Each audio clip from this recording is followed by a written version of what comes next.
네, 시청자 여러분 안녕하십니까? 이슈를 더 쉽게 풀어드리는 더 뉴스 시작합니다.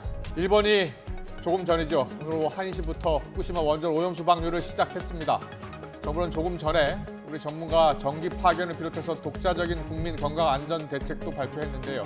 전문가와 함께 이 방류 절차 그리고 안전 대책 자세히 알아보겠습니다. 북한이 지난 5월 1차 발사에 이어 오늘 2차 군사정찰 위성 발사에 나섰지만 또 실패했습니다.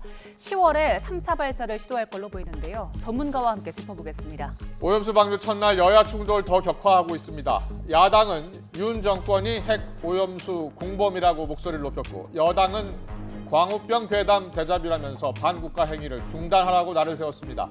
잠시 더 정치 시간에 풀어드리겠습니다. 네, 먼저 오늘의 주요 뉴스부터 보시죠. 일본 도쿄전력이 후쿠시마 제1원전 오염수를 오늘 오후 1시부터 해양 방류했습니다. 도쿄전력은 오염수를 바닷물에 희석한 물의 삼중수소 농도가 기준치 이하임을 확인했고 기상과 해양 조건에도 문제가 없다고 주장했습니다.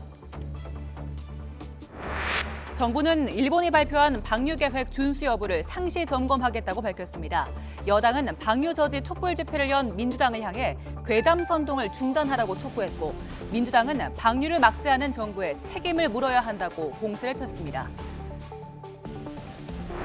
북한이 오늘 새벽 3시 50분쯤 군사정찰 위성을 다시 발사했지만 3단계 비행 중에 실패했다고 밝혔습니다. 우리 군은 북한 발사체 잔해가 떨어진 해역을 중심으로 인양 작전에 돌입했습니다. 대통령실은 국가안전보장회의 NSC를 열고 북한을 강력히 규탄했습니다.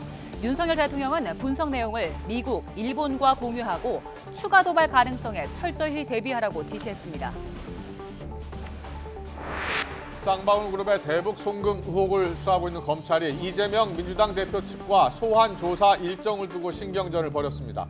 검찰은 어제 이화영 전 경기도 평화부지사의 최측근을 불러 이른바 사법 방해 의혹을 조사했습니다. 한국은행 금융통화위원회가 기준금리를 연 3.5%로 유지하며 5차례 연속 동결을 결정했습니다. 지난달 물가 상승률이 떨어진 데다 중국발 경기 침체 우려에 따른 하반기 수출 부진 등을 고려한 걸로 풀이됩니다.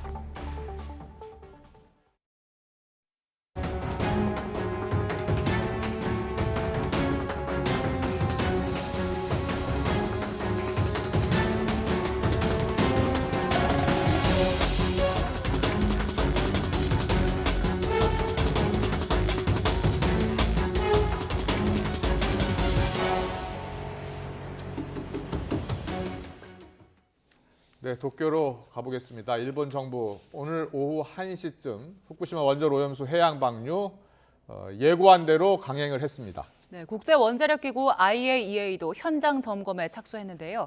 현재 우려와 반발 움직임은 계속 이어지고 있습니다. 도쿄 연결합니다. 김세호 특파원. 네, 도쿄입니다. 네, 일본 도쿄 전력 예고한 대로 방류를 시작했죠. 네, 도쿄 전력은 오후 1시 3분 해수 이송 펌프를 가동해 오염수 해양 방류를 강행했습니다. 지난 2021년 4월 일본 정부가 해양 방류를 결정한 지 3년 4개월 만이고 2011년 3월 11일 동일본 대지진으로 후쿠시마 원전 사고가 일어난 지 12년 반 만입니다. 방류에 앞서 도쿄전력은 최초로 방류할 오염수를 대량의 바닷물에 희석했는데 삼중수소 농도가 기준치 이하로 확인됐다고 밝혔습니다.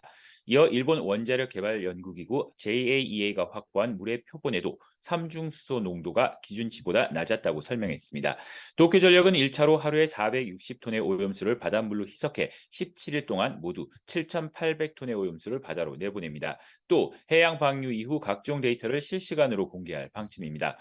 후쿠시마 제1원전에 보관 중인 오염수는 134만 톤에 이르는데요. 일본 정부는 2051년까지 방류를 완료하는 것을 목표로 하고 있습니다. 이와 관련해 국제원자력기구 IAEA는 오염수 해양 방류가 국제안전 기준에 부합하는지 현장 점검에 착수했습니다. IAEA는 현장 점검을 통해 확보한 각종 데이터를 우리나라와도 정기적으로 공유할 방침입니다. 네, 일본 내 반발 움직임도 여전하다고요? 네, 오늘 오전 도쿄에서는 오염수 해양 방류에 반대하는 시민단체가 도심에 모여 반대 집회를 이어갔습니다. 저희 취재팀이 오늘 오전에 찾은 후쿠시마 현지에서는 어민들이 긴장감 속에 말을 아끼는 모습이었는데요. 어민 단체들은 여전히 소문 피해로 매출이 떨어지는 상황을 우려하고 있습니다. 일본 정부는 이처럼 국내에서 쏟아지는 비판을 의식한 듯 불안을 해소하고 피해를 최소화하기 위한 대책 마련에 집중하고 있습니다. 니시무라 야스토시 일본 경제산업상은 소매업계 단체의 관계자들과 만나 후쿠시마 산수산물의 를 적극적으로 판매해달라고 요청했습니다. 소매업계는 소비자들이 불안을 느끼지 않을 환경을 조성해달라며 국제기관 등 제3기관에 따른 엄격한 안전성을 확인하고 방류한 오염수가 기준치에 맞는지 감시 결과를 신속히 공표해달라고 요구했습니다. 이런 가운데 대형 유통업체들은 방류 이후에도 후쿠시마산 수산물 판매를 지속하기로 했다고 일본 니혼 게이자이 신문이 전했습니다. 대형 유통업체들은 동일본 대지진의 피해를 본 생산자를 응원하겠다며 이 같은 뜻을 밝혔습니다. 이 밖에 일본 환경성 수산청 등은 바닷속과 주변 어패류들의 삼중수 농도를 측정해 공개할 방침입니다.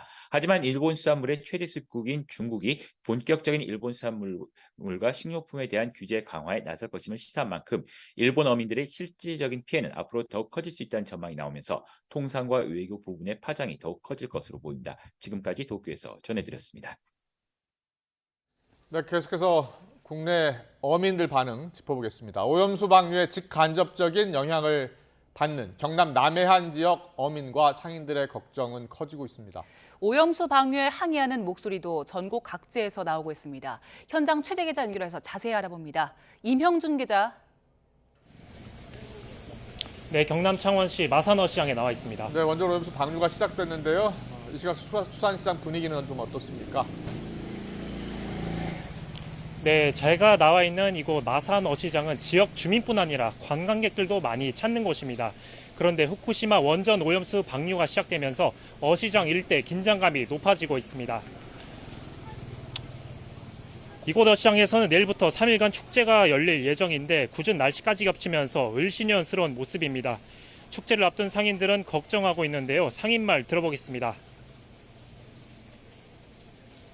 지금 내일 단장 축제인데 참 우리가 오염수가 오늘 돈다니 지금 걱정이 엄청 많습니다. 지역 어민들도 조업과 생계에 영향이 있지는 않을까 긴장하고 있는데요. 어민 말도 들어보겠습니다. 그 물고기가 그것만 있는 게 아니고 온 전 세계를 돌아다닐 건데 결국은 그 고기가 우리 식당에 오지 말라는 법이 없지 않습니까? 그런 부분에서 사실로 좀 불안하기도 하고 오염수 방류에 대한 불안감은 설문조사로도 나타났습니다. 국민 10명 가운데 8명이 일본 후쿠시마 원전 오염수 방류로 해양 수산물 오염을 우려한다는 겁니다. 이런 가운데 부울경 지역 시민단체들은 부산, 김해 등 곳곳에서 오염수 방류를 규탄하는 목소리를 낼 계획입니다. 동남권 지역뿐 아니라 수도권 등 전국 각지에서 오염수 방류 반대 움직임이 계속될 예정입니다. 오염수 방류가 현실이 되면서 시민사회 반발이 더욱 커질 전망입니다. 지금까지 마산어시장에서 YTN 임영준입니다. 한덕수 국무총리는 오늘 일본의 오염수 방류와 관련해서 대국민 담화를 발표했습니다. 철저한 대비와 점검에 나서겠다며 정부와 과학을 믿어달라고 거듭 당부했습니다. 직접 들어보겠습니다. 과학적 기준과 국제적 절차에 따라 처리되고 방류된다면 지금 상황에서 국민 여러분께서 과도하게 걱정하실 필요는 없다는 것이 전 세계 과학 전문가들의 공통된 의견입니다. 그러나 정부는 국민의 건강과 안전이 최우선이기 때문에 만에 하나의 문제 가능성까지 고려하여 철저하게 대비하겠습니다. 우선 일본이 오염수 방류를 시작한 뒤 2주일에 한 번씩 우리 전문가를 현지 IAEA 사무소에 파견해 일본이 IAEA 안전 기준을 지키고 있는지 이상 상황이 발생하지 않는지 철저하게 모니터링하기로 하였습니다. 이상 상황 발생 시 신속한 정보 공유를 위한 핫라인도 구축했습니다. 일본산 식품 수입 규제가 완화 또는 해제되어 식탁의 안전에 영향이 있지 않을까 하는 걱정하시는 국민들이 계신데 단연코 그런 일은 없을 것입니다. 한편 지금 우리 국민을 가장 크게 위협하는 것은 과학에 근거하지 않은 가짜 뉴스와 정치적 이득을 위한 허위 선동입니다. 정부를 믿고 과학을 믿어주시기 부탁드립니다. 감사합니다. 미국 정부는 과학에 근거한 판단이라면서 일본 정부 계획에 만족한다고 밝혔습니다. 주일 미국 대사는 다음 주 후쿠시마를 직접 찾아서 생선을 먹겠다며 적극적인 지지 의사를 표현했습니다. 워싱턴에서 권준기 특파원이 보도합니다. 미 국무부는 오염수 방류 시작에 대한 입장을 묻는 YTN 이메일 질의에 과학적 판단에 따른 오염수 방류를 지지한다고 밝혔습니다. 국제원자력기구 안전기준을 포함한 국제표준에 부합하고 안전하다며 방류 계획에 만족한다는 겁니다. 지난주 토니 블링컨 국무장관이 공개 표명한 입장과 같은 메시지입니다. We are satisfied with Japan's plans, which are safe and in accordance with international standards, including, critically, the IAEA nuclear safety standards. 람 이메뉴얼 주일 미국 대사는 더 적극적으로 나섰습니다. 교도통신과 인터뷰에서 다음 주 31일 후쿠시마를 방문해 지역에서 잡은 생선을 직접 먹겠다고 밝혔습니다. 오염수 방류에 대한 연대에 그치지 않고 물리적인 지지를 보이겠다는 의도라고 설명했습니다. I'm gonna go have dinner up in Fukushima. Fish dinner. They have been unbelievably transparent. I say this, they've brought the international community in, been unbelievably scientifically based in their efforts of being forthright with the public. 외신들은 대부분 일본 방류 계획과 절차를 자세히 전달하며 과학자들도 동의하고 있다면서도 우려를 함께 전했습니다. 블룸버그는 4단계 공정에도 불구하고 3중 수소를 완전히 제거할 수 없다는 점을 지적했고, 워싱턴 포스트는 방사성 오염물질이 플랑크톤을 통해 참치 같은 큰 생선으로 옮겨질 수 있다는 하와이 대학 교수의 말을 보도했습니다. 뉴욕타임스도 오염수 탱크에 남은 방사성 물질에 대한 정보가 충분히 공개됐는지 의문을 표시하는 과학자들이 있다며 완전히 해소되지 않은 우려를 전했습니다. 워싱턴에서 YTN 권윤기입니다. 중국은 일본의 오염수 방류가 시작된 직후 외교부 대변인 명의의 규탄 담화를 발표했습니다. 일본의 이기적이고 무책임한 행동을 비판하면서 필요한 모든 조치를 취할 거라고 예고했습니다. 중국 연결합니다. 강정규 특파원. 네, 베이징입니다. 네, 중국 정부가 즉각적인 반응을 내놨죠. 네, 중국 외교부 방류에 맞춰 대변인 명의 담화를 준비해뒀던 것으로 보입니다. 국제사회의 강력한 반대를 무시한 일방적인 오염수 배출 강행을 단호히 반대하고 강력 규탄한다는 내용입니다. 이어 오염수 배출은 국제사회 공동의 이익을 무시한 매우 이기적이고 무책임한 행동이라고 비난했습니다. 또 일본이 결국 세계 해양 오염 파괴자가 돼 스스로 피고인석에 앉았다고 꼬집기도 했습니다. 식품 안전과 국민 건강을 지키기 위해 필요한 모든 조치를 취할 것이라고 예고하기도 했는데요. 중국은 이미 2011년 후쿠시마 원전 사고 이후 주변 10개 현에서 식품 수입을 금지하고 있습니다. 지난달부터는 일본산 수산물에 대해 전수 방사선 검사도 시작했습니다. 홍콩과 마카오 지역은 당장 오늘부터 일본 10개 지역 수산물에 대한 전면 수입 금지에 들어갑니다. 네, 중국인들의 관심도 뜨겁다고요? 네, 오늘 중국 주요 포털과 SNS 실시간 검색어 1위를 일본의 핵 오염수 해양 배출이 차지했습니다. 2위와 3위는 방사능에 오염된 음식을 먹었을 때 몸에 얼마나 해로운가 이런 내용입니다. 주요 매체들은 오전부터 TV와 인터넷으로 후쿠시마 원전 주변 화면을 생중계하고 있습니다. CCTV 등 관영 매체들은 일본 내 오염수 방류 반대 시위를 집중 부각하고 있습니다. 인민일보는 12년 전 관동 대지진 때 중국과 한국 등 주변 나라들이 많은 도움을 줬는데 오염수 방류로 되갚는다는 일본 시민운동가 인터뷰를 소개하기도 했습니다. 또 신화통신은 일본을 생태환경 파괴자이자 세계 해양 오염자로 부르면서 스스로 국가 이미지를 훼손하고 있다고 꼬집기도 했습니다. 네, 중국이 이렇게 강도롭게 반발하는 배경은 어디에 있다고 보십니까? 네, 요즘 다시 주목받는 2년 전 칭화대 연구팀의 후쿠시마 오염수 방류 시뮬레이션 함께 보실까요? 240일이면 오염수가 중국 동부 연안에 도달하고 1200일 만에 북태평양을 뒤덮는다는 내용입니다. 이 보하이만부터 남해까지 중국의 연안 지방은 무려 14개 성시에 걸쳐 있습니다. 중국 전체 인구의 46%인 6억 4,400만 명이 몰려 있고요. 연안 지역 GDP 규모는 약 59조 3천억 위안으로 전국의 60%를 차지합니다. 지금까지 베이징에서 전해드렸습니다. 네, 국내 정치권 움직임입니다. 일본이 후쿠시마 원전 오염수 방류를 개시한 가운데 여야 공방도 더 거세지고 있습니다. 네, 국민의힘은 방류 저지 촛불 집회를 연 민주당을 향해 괴담 선동을 중단하라고 촉구했고요. 민주당은 방류를 막지 않은 정부에게 책임을 물어야 한다고 공세를 폈습니다. 국회로 가봅니다. 조성호 기자. 네, 국회입니다. 네, 오염수 방류 개시 여야가 계속 충돌하고 있는데요. 오늘 더 거세지는 것 같은데요. 네, 그렇습니다. 국민의힘은 오염수 방류와 관련해 어떤 경우라도 국민이 피해보는 일이 없도록 정부와 함께 철저히 챙기겠다고 거듭 강조했습니다.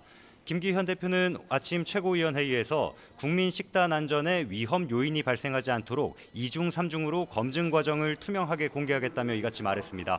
어제 저녁 국회에서 방류 저지 촛불 집회를 연 민주당을 겨냥해선 이재명 대표 방탄과 선거를 위해 가짜뉴스로 허위 선동을 하고 있다고 질타했습니다. 김 대표 얘기 들어보시죠. 민의의 전당을 괴담의 전당으로 만드는 민주당의 한심한 행태는 광우병 괴담의 대자비입니다. 어민과 민생을 파탄내는 반국가적 행위를 즉각 중단해야 할 것입니다. 국민의힘은 추석 명절을 앞두고 소비 위축을 우려하는 어민과 수산업계를 위해 수산물 소비 진작 활동을 이어간다는 방침입니다. 민주당은 일본 오염수 방류의 의견을 적극적으로 내지 않은 윤석열 정부의 책임을 물어야 한다고 주장하고 있습니다. 박광온 원내대표는 오늘 정책조정회의에서 일본이 후쿠시마 핵물질 해양 투기를 철회하지 않는다면 한일 관계 개선은 아무리 강조해도 구두선, 다시 말해 실속 없는 헛된 말에 그칠 수밖에 없다고 지적했습니다. 정부가 대책 마련에 소극적이라고 비판하면서 오염수 노출 우려가 있는 수산물 수입 금지, 방사능 오염 피해의 어업 재해 인정, 피해 지원을 위한 일본 정부 상대 구상권 청구 등의 법적 근거를 마련하겠다고 밝혔습니다. 박광훈 원내대표 얘기입니다. 윤석열 대통령은 침묵을 멈추고 국민들의 요구에 응답할 것을 거듭 촉구합니다. 방사능 피해와 정부의 무책임으로부터 국민을 지키기 위한 특별안전조치법을 추진하겠습니다. 민주당은 오전에 긴급 의원총회에서 박 원내대표가 언급한 내용을 담은 오염수 특별조치법안 4건을 당론으로 추진하기로 하고 국회에 법안을 제출했습니다. 예, 오늘 본회의도 열리는데요. 어떤 법안들 처리됩니까? 네, 오늘 오후 2시부터 본회의가 열릴 예정인데 아직 시작하지 않고 있습니다. 지금 8월 국회 회기를 놓고 여야가 부딪히고 있기 때문인데요. 국민의힘은 8월 국회는 정기국회 직전인 이달 말일까지 열어야 한다는 입장인데 민주당은 이재명 대표에 대한 구속영장을 검찰이 비회기 중에 청구해야 한다며 8월 국회 회기를 내일까지로 줄이는 회기 변경 안건을 추진하고 있는데 국민의힘은 김진표 국회의장이 이를 상정하기로 했다면서 윤재호 원내대표와 소속 의원들이 김 의장을 찾아가서 이 대표 방탄을 위한 회기 꼼수에 협조한다고 항의하고 있습니다. 오늘 본회의에서는 예정대로 열린다면 최근 폭우로 인한 수해와 관련해 여야가 합의한 수해 방지 관련 법안이 상정될 예정입니다. 환경부가 컨트롤 타워를 맡아서 10년마다 도시하천 침수 방지 대책을 세우도록 하는 도시침수방지법 제정안이 본회의에서 표결에 붙여질 예정인 건데요. 입법 공백으로 현수막 난립을 초래한 공직선거법 개정안은 처리되기 쉽지 않아 보입니다. 앞서 헌법재판소가 어깨띠 등 표시물 그리고 현수막 설치 등 일부 조항에 대해서 위헌이나 헌법 불합치 결정을 내리면서 지난달까지 입법을 마치라고 주문했는데요. 정치개혁특별위원회에서 인쇄물과 현수막 등 시설물 설치 금지 기간을 선거일 전 180일에서 선거일 전 120일로 단축하는 데 여야가 합의해서 법제사법위원회로 넘겼는데 선거 관련 집회나 모임 인원 등을 규제하는 문제를 놓고 여야가 의견을 모으지 못하고 있습니다. 오전에 진행된 법사위 회의에서도 여야가 평행선을 달렸는데 막판에 합의에 이를 수 있을지 계속 지켜봐야 할 것 같습니다. 여야 이견이 큰 노란봉투법과 방송 3법은 이번 8월 국회에서는 올리지 않기로 했습니다. 지금까지 국회에서 YTN 조성호입니다. 네, 서울 역삼동에서 큰 불이 났습니다. 옛 호텔 건물 공사장이라고 하는데요. 네, 점심시간에 검은 연기가 하늘로 솟구치면서 놀란 시민들의 제보가 저희 YTN에도 많이 들어왔습니다. 취재기자 연결합니다. 김철희 기자. 네, 사회부입니다. 네, 오늘 불이 난 게 몇 시쯤이었습니까? 네, 오늘 낮 12시 40분쯤입니다. 불이 난 곳은 서울 역삼동에 있는 옛 르메르디앙 호텔 건물인데요. 호텔은 지난 2021년 폐업했고 이후 복합시설을 짓는 공사가 진행됐습니다. 현재까지 이 불로 다친 사람은 없었지만 건물 내 작업자 8명이 스스로 대피한 것으로 파악됐습니다. 소방당국은 신고가 들어온 지 7분 만에 해당 소방서 인력과 장비를 모두 동원하는 대응 1단계를 발령해 1시간 만에 불을 모두 껐습니다. 점심시간 서울 강남 한복판에서 큰 불이 난 데 놀란 시민들의 제보가 YTN으로도 쏟아졌는데요. 붉은 화염이 건물 위에서 이글거리고 검은 연기가 멀리서도 보일 정도로 하늘 높이 치솟은 모습을 확인할 수 있었습니다. 또 화재 현장으로 소방차가 진입하거나 소방관들이 주변에서 불을 끄려고 준비하는 모습 역시 볼 수가 있었습니다. 작업 도중 폐지에 불꽃이 튀며 불이 시작됐다는 이야기도 나오는 가운데 소방당국은 정확한 화재 원인을 조사할 예정입니다. 지금까지 사회부에서 전해드렸습니다. 134만 톤, 그러니까 이게 지난 6월 기준이라고 합니다. 후쿠시마 제1원전 오염수 해양 방류 격일정 2년 4개월 만에 방류를 시작했습니다. 네, 2011년에 사고가 난 지 12년 반 정도가 됐는데요. 도쿄전력은 앞으로 2051년까지 30년 동안 나눠서 방류하겠다고 밝혔습니다. 관련해서 양기호 성공회대 일본학과 교수와 짚어보겠습니다. 어서 오세요. 네, 안녕하세요. 안녕하세요. 저희가 이제 일본 현지 반응을 도쿄 특파원을 통해서 좀 들었거든요. 일본 현지 주민, 후쿠시마 주민, 어민들의 반발이 크던데요. 일본 현지 반응은 어떻습니까? 역시 이제 지금 어민들이 일본 정부하고 도쿄전력을 상대로 해가지고 소송을 하겠다고 이야기를 했거든요. 그러니까 수차례 만났지만 아무튼 일본 현지 어민들은 관계자들 또는 이제 어업협동조합 같은 데서는 일본 총리를 직접 만나서도 절대 용납하지 않는다. 어떤 상황에서도 지금 당장은 방류할 수 없다. 연기해라라는 것이 지금 일본 어민들의 생각입니다. 근데 일본 어민들이 그렇게 생각하고 반대하는데 일본 국민들은 어떻습니까? 일본 국민들은 이제 그동안에 일본 정부가 안전하다라는 것을 계속 강조를 해왔고 사실 일본 국민들도 이제 2011년부터 벌써 12년 지나지 않았습니까?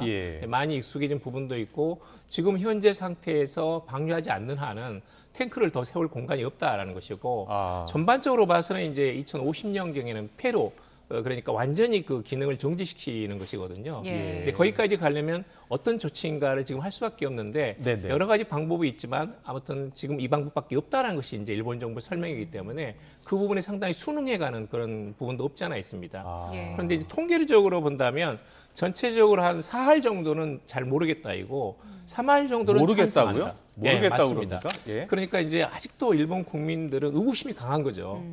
이걸 진짜 방류해도 되는 건지 생선을 안전하게 먹을 수 있는 건지에 대해서는 일본 국민들도 자신은 없지만 정말 12년간 그동안 이제 물탱크에 담아왔고 이것을 어찌할 수가 없고 일본 정부가 이것이 안전하다, 과학적으로 검증됐다는 것을 또는 IAEA 국제원자력기구라든지 미국 정부가 승인을 하고 있기 때문에 이건 어쩔 수 없는 거 아닌가라는 그런 그 심정이 있는 것 같아요. 일본 국민들은 그런 게 있거든요. 역시 이제 관이라든지 정부가 계속 추진해 나가면 뭐 어쩔 수 없다라는 그런 그 이제 의식이 굉장히 강합니다. 그런 점에서는 한국과 좀 약간 사뭇 다른 점이 있습니다. 그렇군요. 지금 일단 어민들은 강하게 반발하고 있는 상황이고 일본 국민들조차 일단 모르겠다라고 하는 분들이 이제 10명 중 4명 정도인 거잖아요. 이 반발 여론 그리고 모르겠다는 국민들에 대해서 일본 정부는 어떻게 대응하고 설득하고 있습니까? 지속적으로 이제 그런 그동안에 사실은 오랫동안 시간을 들여가지고 지금 이 방류 조치에 이르기까지 여러 가지 단계를 밟아왔습니다. 그러니까 2년 4개월 전에 이미 2021년 4월 달에 방류 결정을 했거든요.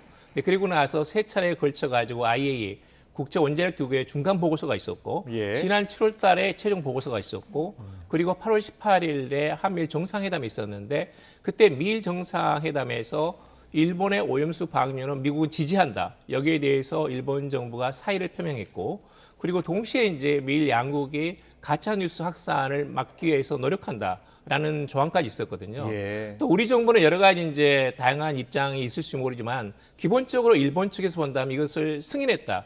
그리고 IAEA 보고서를 수용했다라는 것이 일본이나 미국 측의 인식이기 때문에 일본으로 본다면 이제 한국과 미국의 승인을 얻었다고 보는 거죠. 근데 그런 점에서는 이제 2년 4개월 전에 이야기했던 적어도 2023년 8월 말까지는 방류를 개시한다라는 그 원칙에 따라서 그것을 가져온 거죠. 그때부터 그 원칙이 있었습니까? 맞습니다. 그러니까 이제 이미 가결 결정이라고 그러는데요. 내각에서 결정하는 건데 국무회의에서 2021년 4월 달에 결정을 한 겁니다. 방류를 결정했잖아요. 방류하고 시점까지 결정한 시점까지 겁니다. 결정했습니까? 예. 그러니까 지금 8월 달입니다. 예. 2023년 8월까지는 방류를 시작한다라는 것을 그때 결정을 한 겁니다. 예. 지금은 이제 방류가 오늘 시작이 된 거고 앞으로 방류가 진행되면서 사실 그 수산물에 대한 소비가 좀 줄어들게 되면 어민들이 실질적으로 피해를 더 입게 될 것 같은데 그때 상황에서는 이제 일본 정부는 어떻게 대응을 할까요? 지금 일본 정부는 그 민원 창구를 열어두고 있습니다. 그래서 지금 소문 피해하고 그리고 이제 어업 여러 가지 관련된 손해가 있지 않습니까? 예. 그래서 소문 피해에 대해서는 300억 엔 정도. 그다음에 이제 헛소문 말하는 겁니까? 맞습니다. 이제 예. 그 소문 피해, 풍평 피해라고 그러는데요. 네네. 소문이 나가지고 후쿠시마산 생선을 먹을 수 없다라는 것에 대해서 그러면 소비가 급감하지 않습니까? 예. 거기에 대비해서 보조금을 300억 엔 정도. 그리고 이제 어업을 계속 지속하기 위해서 여러 가지 안전장치를 만들고 지원하는 지원금 이게 500억 원 정도 해가지고 800억 엔 하나로 하면 7,400억 정도 됩니다만 그렇군요. 그 예산을 지금 비축해 놓고 있고 예. 10월 2일부터 그 이제 여러 가지 민원을 접수해가지고 판단해가지고 보조금을 지급하는 걸로 그렇게 지금 진행을 자, 하고 있습니다. 우리나라 같은 경우는 후쿠시마현 주변에 8개 현 수산물 수입을 지금 금지하고 있잖아요. 일본 내에서는 후쿠시마산 수산물을 먹습니까? 그건 저는 먹는다고 봅니다. 그런데 이제 사실은 이게 후쿠시마산인지 홋카이도산인지 또는 이제 큐슈 앞바다에서 잡은 건지는 모르는 거죠. 그걸 뭐 후쿠시마산이라고 일부러 이야기하지는 않거든요. 우리는 지금 8개 현 수입을 금지하고 예. 있잖아요. 일본 국내에서는 사실은 다 그 어떤 지역과 관계없이 다 생선을 먹게 돼 있습니다. 예. 먹는 게 원칙이고. 예. 그렇지만 이제 해외 나갈 때는 지금 이게 이제 이 수입 규제가 돼 어디 있기 산인지 때문에 나오는군요, 그게. 맞습니다. 예. 이제 우리는 이제 여기 지역별로 거기 출하 지역을 보면 알 수 있기 때문에 8개 지역에 대해서는 수입 규제가 돼 있고 중국은 10개 현에 대해서 지금 수입 규제를 한 상태고 네. 홍콩도 마찬가지입니다. 전 세계적으로는 어떻습니까? 전 일본산, 세계적으로- 후쿠시마산 수산물이요? 초기에는 이제 그 일본산 수산물 규제가 있었는데요. 지금도 이제 약 7, 8개 국가에서는 전수 검사를 한 다음에 수입을 하는 걸로 되어 있습니다. 예. 몇 개 나라에서는. 7, 8개 나라요? 예, 약간 베트남이라든지 그런 유럽의 국가들 포함해가지고. 예. 그것 말고는 전반적으로는 지금 수입 규제가 없다라고 보시면 됩니다. 그 후쿠시마산 수산물을 유럽이나 미국, 캐나다에서는 그냥 수입해서 먹는 맞습니다. 그냥 그 유럽연합하고 미국에서는 전혀 지금 수입 규제가 없는 그런 상태입니다. 네, 그리고 사실 수산물만이 문제가 아니라 이제 천일염 걱정하는 분들도 많고요. 농산물 수입을 좀 금지 규제하는 곳들도 있잖아요. 맞습니다. 그러니까 이제 사실은 이게 뭐 바다 생선뿐만 아니라 해조류라든지 또는 여러 가지 굴이라든지 여러 가지 전복 같은 거 있지 않습니까? 근데 그런 피해도 사실 굉장히 클 수가 있거든요. 근데 그런 부분에 대해서 동시에 그러니까 수산물에 관련된 총칭 그러니까 해산물이라든지 또는 이제 해조류라든지 미역까지 포함해가지고 그런 부분까지 전부 다 수입 지역에 따라서 수입을 규제하고 있는 거죠. 홍콩이나 마카오 같은 경우에는 뭐 쌀 그리고 버섯류에 대해서도 규제를 하더라고요. 맞습니다. 이제 사실은 이제 후쿠시마가 상당 부분 지역이 오염돼 있기 때문에 그 인근에서 생산되고 있는 쌀이 과연 안전한가는 알 수가 없거든요. 사실 지금 대부분 사람들이 거주하고 있지 않습니다. 그 지역에는 전부 다 이주한 상태거든요. 네. 그래서 그것이 이제 과연 후쿠시마 산인지 아닌지에 대해서는 사실 약간의 불신이 있는 거죠. 저도 이제 좀 개인적인 이야기를 하자면 일본 가면 약간 그 싼 데서 팔고 있는 여러 가지 과자 종류 같은 거 잘 먹지 않습니다. 근데 일본 측에서 이야기를 들었더니 친구가 그런 곳에 판매하는 그런 그 쌀이라든 쌀 종류 과자 같은 것들이 후쿠시마산 쌀을 사용할 수 있다는 그런 이야기도 하더라고요. 그렇군요. 예, 자. 오늘 원전 오염수가 처음 방류되는 날이어서 저희가 이제 화면을 좀 보여드릴 텐데 그 하루에 약 460톤씩 방류를 나누어서 하나 봐요. 그리고 그 터널을 만들어서 한 1km 정도 터널을 만들어서 그 밖에서 이제 방류를 시작하는데 어떤 배경이 있고 어떤 이유가 있다고 합니까? 그러니까 이제 그 절차를 보시면 이렇게 보시면 됩니다. 2011년 이제 3월 11일 날 이게 멜트다운 돼가지고 녹아내려가지고 터진 상태거든요. 근데 이게 뭐 열이 5,000도가 더 올라가기 때문에 지금 저 현장 화면 나오고 있는데요. 지금 그 원전 1원전, 2원전, 3원전이 모두 파괴됐잖아요. 폭발했는데 아직 수리가 된 건 아니에요. 맞습니다. 그렇죠? 거기서 오염수가 계속 나오고 있는 거죠? 설명 더 해주세요. 그리고 이제 여러 가지 침출수 같은 것도 있기 때문에 그걸 이제 지금까지 계속 이 통에다가 수조에다가 탱크에다가 저장해 온 겁니다. 그러면 이제 그 탱크를 먼저 이제 다액종 제거 설비라고 하는데 알프스를 통과해 가지고 이제 물을 다시 받습니다. 그런데 그럼에도 불구하고 알프스를 통과를 해도 자, 지금 저기 그래픽을 저희가 준비했는데 저 그래픽 보고 좀 설명을 좀 부탁드릴게요. 일본에서 이제 그 알프스가 있지 않습니까? 그리고 나서 그 알프스를 통과해도 또 제거되지 않는 것이 트리튬 삼중수소가 있거든요. 그렇다면서요? 그러면 이제 거기에다가 물을 한 1,200배를 섞는 겁니다. 바닷물을. 1,200배 정도. 1톤에 약 1,200톤을 추가해가지고 섞는 겁니다. 그래서 삼중수소가 이제 그 대개 1리터당 1,500베크럴 이하로 되도록. 기준치 이하로?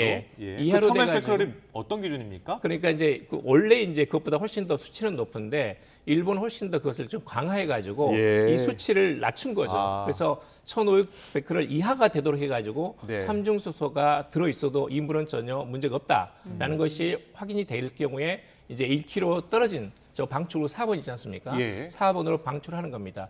바로 앞바다에서 방출할 경우에는 이게 바로 그 해수면으로 확산될 가능성이 있기 때문에 해저로 가가지고 1km까지 물을 이동시킨 다음에 중간 지점에서 이제 올려가지고 그것을 방류를 하는 겁니다. 지금 저희가 지도를 좀 살펴봤는데 중요한 게 저기에 알프스 저 장비 있지 않습니까? 저 알프스 장비가 가끔 고장이 나더라고요. 맞습니다. 그럼 IA 검증단이 계속 그게 고장 난지 여부를 확인해야 되는 거 아닙니까? 맞습니다. 그러니까 지금 몇 가지 조건을 달고 있는데요.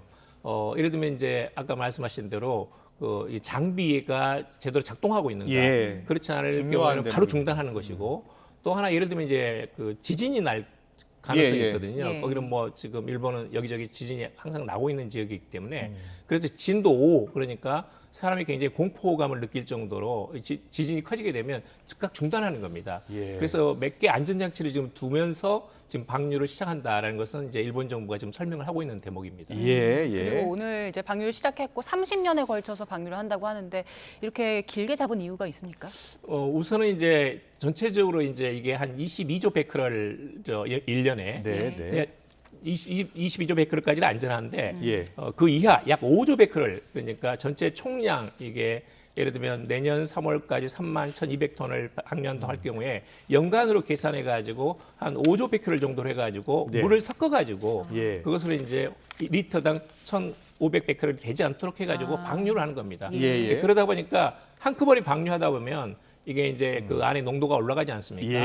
그걸 방지하기 위해서 30년에 걸쳐 가지고 방류를 하고 방류가 완전히 끝나면 이제 완전히 그 폐로하는 완전히 원자로를 폐기하는 그 추가 작업을 이제 해 나가는 겁니다. 그게 끝나는 것은 아마 2050년 되지 않을까. 그러니까 방류가 끝나는 지점은 2031년이고 폐로까지 완전히 끝나는 지점은 2050년 정도까지 가지 않을까 그렇게 예상하고 있습니다. 그렇군요.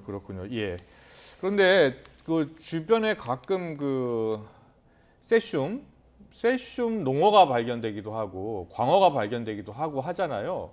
그런데 안전하게 처리된 오염수를 방류하는데도 불구하고 가끔 잡히는 이유는 어디 있습니까? 그것은 2011년에 한 1년 정도는 이게 제대로 작동이 안 됐습니다. 알프스도 만들어지지 않았고. 그렇죠. 알프스 장비가 2013년에 만들어졌다고 하더라고요. 그렇죠.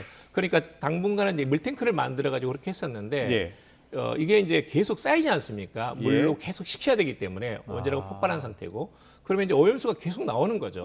그래서 이제 당시는 그게 그 대응 작업이 못 미치면서 농도가 높은 것은 보관을 하고 농도가 낮은 저농도 그 삼중수소가 있는 세슘이 있는 경우에는 방류를 해버린 겁니다.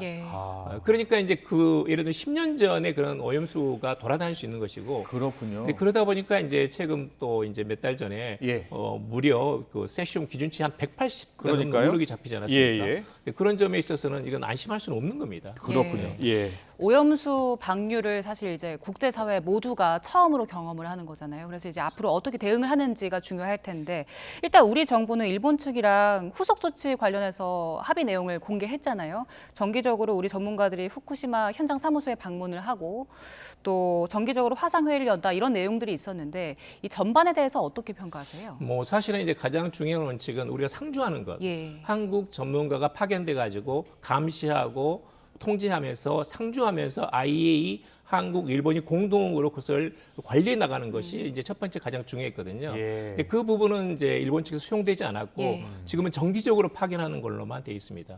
그 다음에 이제 주기적으로 모니터링을 하는 것인데 이것은 이제 일본 측에서 그 후쿠시마 해역 앞쪽에다가 한 100군데 채취 포인트를 두고 오염수를 측정하는 겁니다. 그때. 그 다음에 이제 생선도 마찬가지로 채취해가지고 이게 안전한 거 확인하는 것이고. 근데 그런 부분에 대해서는 사실은 우리가 이제 매 시간마다 이것을 모니터링을 해달라고 했는데 처음에는 약간 일주일간은 하겠지만 약간의 그렇게 빈도가 높은 빈도로 이것을 채취해서 검증을 하겠지만 아마 조금 지나고 나면 거의 일주일에 한 번씩 이것을 공개하는 걸로 돼 있거든요. 그래서 그 인터벌 그 간격이 좀 저는 좀 넓다라는 생각이 들고 그리고 이제 이 자체는 우리에게 특혜가 아닙니다. 왜냐하면 도쿄 전력에서 매 시간 온라인으로 전부 다 공개를 하고 있거든요. 그러니까 어느 누구든지 볼 수 있는 것이기 때문에 한국만을 위한 특별 조치는 아니라는 것이고 세 번째 가장 중요한 것은 이제 중단 요구인데요. 이게 이제 뭐 지진이 있거나 아니면 알프스가 작동하지 않았거나 또는 예상치보다 훨씬 더 높은 그런 그 오염수가 됐을 경우에는 우리가 중단을 요구할 수 있거든요. 스스로 즉각적으로 중단 스스로 해야 되는 거 아니에요? 스스로 해야 되는 거죠. 그런데 이제 한국 측의 기준이 있는 것이고 우리 국민이 생각하는 안전과 안심 기준이 있기 때문에 이걸 요구할 경우 과연 일본이 수용할 수 있느냐는 저는 어렵다고 봅니다. 왜냐하면 해양 주권의 문제이기 때문에 기본적으로 이것을 방류를 중단하라고 한국이 요구할 수는 없어요. 요구하는 건 가능하지만 일본이 거절하면 어쩔 수 없는 겁니다. 근데 그런 점이 상당히 조금 네크가 돼 있는 거죠. 문제점이 되어 있습니다. 한일 관계 문제로 또 넘어갈 수밖에 없는데요. 지금 보면은 미국 발표, 중국 발표가 좀 다르잖아요. 뭐 주일미 대사는 뭐 후쿠시마 가서 지금 뭐 생선을 먹겠다고 하고 중국은 또 강력하게 반발하고 있고요. 어떻게 전망하세요? 한일 관계를 비롯해서 이 국제학 역학적인 관계예요? 저는 이제 물론 이제 정치적인 또는 외교적인 어떤 쟁점화 또는 생각이 있을 수도 있고 과학과 안전에 대한 그런 기준이 다를 수도 있습니다. 근데 사실은 근데 일본의 모든 원자력 발전의 것은 미국 측이 주도한 거거든요. 미국과 일본 간에는 원자력 협정도 있고 1950년대부터 이 원자력의 평화적 이용을 계속 강조하면서 미국 주도로 만든 기구가 바로 국제 원자력 기구거든요. IAEA입니다. 1957년에.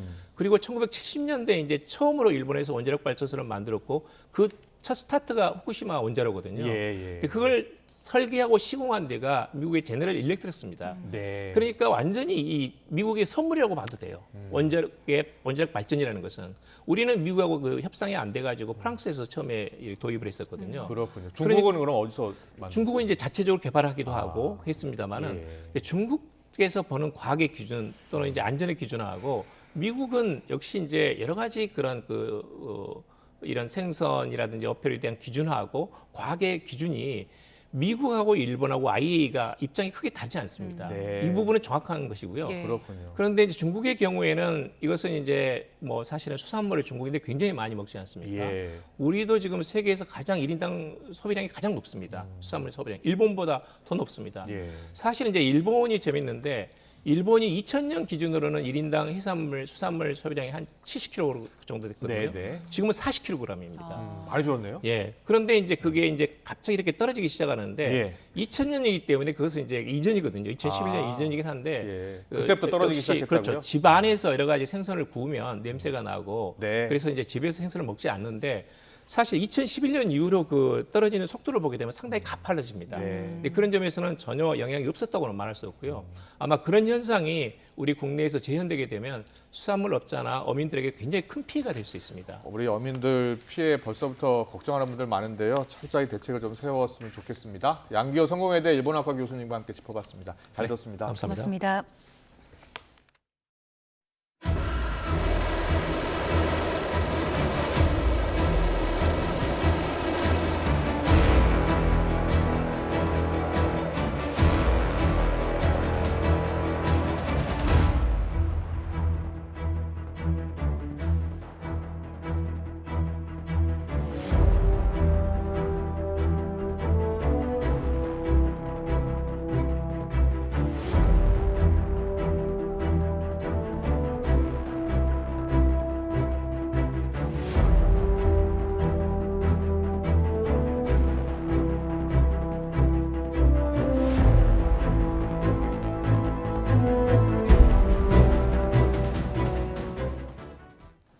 북한이 또 쐈습니다. 오늘 새벽 3시 50분쯤 군사 정찰 위성을 다시 발사했는데 실패를 했고요.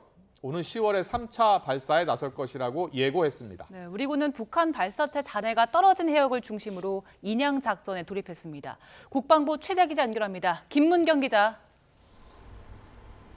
네, 국방부입니다. 네, 우리 군이 이번에도 인양 작전을 시작했다고요? 네, 그렇습니다. 새벽에 기습 발사한 뒤 실패한 북한 우주 발사체 잔해를 찾기 위한 우리 군의 인양 수색 작전이 시작됐습니다. 합참은 이를 위해 우주 발사체 잔해가 추락했을 것으로 추정되는 해역에 항공기와 함정을 투입했습니다. 일본 방위성이 밝힌 예상 낙하 해역은 한반도 서쪽 300km 서해와 한반도 서쪽 약 350km 지점 동중국해로 추정됐습니다. 이에 따라 이 두 군데 지역을 집중적으로 수색할 것으로 보이는데요. 합참은 우리 관할 해역에서는 우리 함정이 인양 작전을 하지만 먼 바다에서는 미국 측이 하는 것으로 협의하고 있다고 말했습니다. 또 이번에 우주 발사체를 발사한 곳도 지난 5월 1차 발사 때와 마찬가지로 평안북도 서해 동창리 위성 발사장에 있는 신규 위성 발사장이라고 밝혔습니다.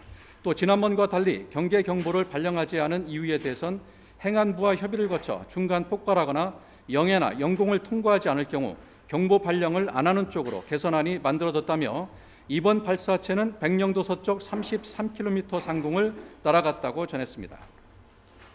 네, 북한은 이번 우주 발사체 실패에 대해서도 인정을 했고 10월에 또 쏜다고 예고를 했네요. 네, 그렇습니다. 북한은 3계단 비행 중에 비상 폭발 체계에 오류가 발생해서 발사에 실패했다고 인정했습니다. 지난 5월 31일 1차 발사 때도 발사에 실패한 지 2시간 반 만에 이를 인정했는데요. 이번에도 비슷한 시간대에 발사 실패를 알렸습니다. 또 정찰 위성이라고 주장하는 우주 발사체도 지난번과 같은 천리마 1형이라고 밝혔는데요. 비상 폭발 체계가 비정상적으로 작동된 원인을 빠른 기간 내에 밝히고 오는 10월 3차 위성 발사를 단행할 것이라고 예고했습니다. 이와 함께 이번 발사 실패의 원인이 엔진 문제가 아니라고 밝히는 등 추가 발사에 자신감을 내비쳤습니다. 우리 군은 이와 관련해 북한이 오는 10월 당 창건 기념일을 전후로 3차 발사에 나설 것으로 예상하지만 대륙간 탄도미사일 ICBM 기술을 적용한 우주 발사체 발사에 연이어 실패하면서 북한이 성공했다고 주장하는 ICBM 발사 기술도 완전하지 않을 수 있다고 깎아내렸습니다. 또 새벽에 기습 발사한 것에 대해서는 우리의 감시망을 회피하기 위한 의도를 지녔을 수도 있다고 평가한 뒤 우리 군은 사전 발사 징후부터 실패에 이르는 과정을 추적 감시했다고 전했습니다. 그러면서 북한의 다양한 활동에 예의주시하면서 어떠한 도발에도 압도적으로 대응할 수 있는 확고한 대비 태세를 유지해 나갈 것이라고 강조했습니다. 지금까지 국방부에서 YTN 김문경입니다. 네, 들으신 것처럼 북한의 군사정찰 위성 2차 발사 시도 실패로 돌아갔는데요. 대통령실은 국가안보실장 주재로 국가안전보장회의 NSC를 열고 북한을 강력히 규탄했습니다. 회의 결과를 보고받은 윤석열 대통령은 분석 내용을 미국, 일본과 공유하고 추가 도발 가능성에 철저히 대비하라고 지시했습니다. 취재기자 연결합니다. 강희경 기자. 네, 용산 대통령실입니다. 네, 오늘 NSC 상임위에서는 어떤 내용들이 논의가 됐습니까? 네, 대통령실이 오늘 새벽 6시부터 조태용 국가안보실장 주재로 NSC 상임위를 열었습니다. 윤석열 대통령은 곧바로 논의 결과를 보고받았는데요.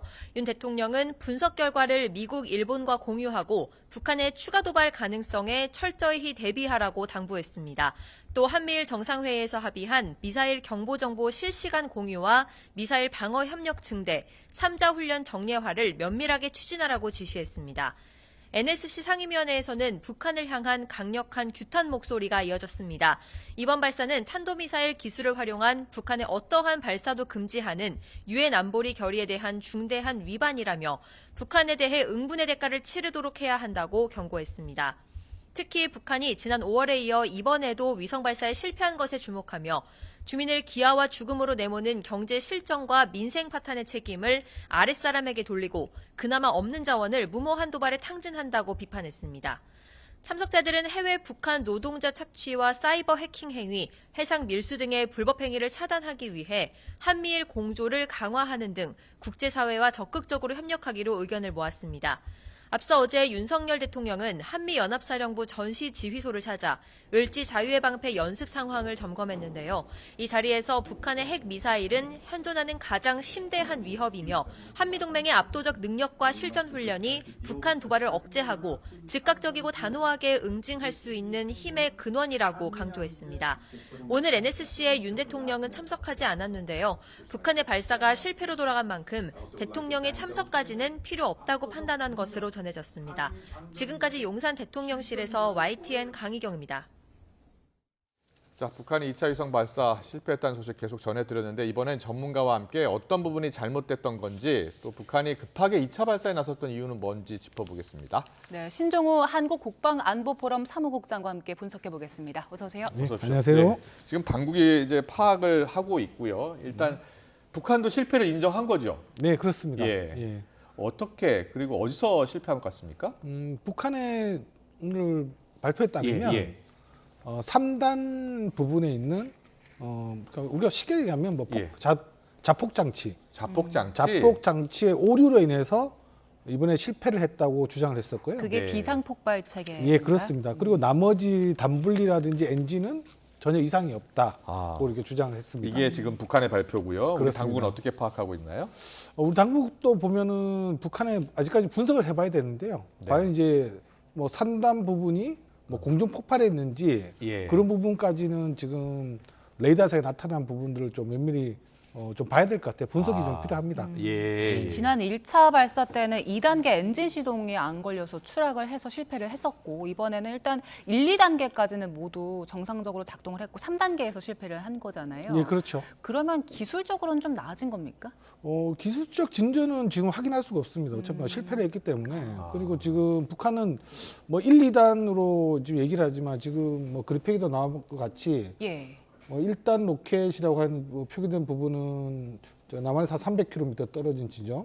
그리고 두 번째 지점은 좀 사라졌는데 한 350km 남서쪽 페어링이라 부분이죠. 340km, 50km 떨어졌고 그 2단 로켓으로 하는 건 동창리에서 지금 한 2,500km 떨어졌고 필리핀에서 600km 떨어진 지점에 낙하했는데 북한이 예상한 지점들이 아닙니다.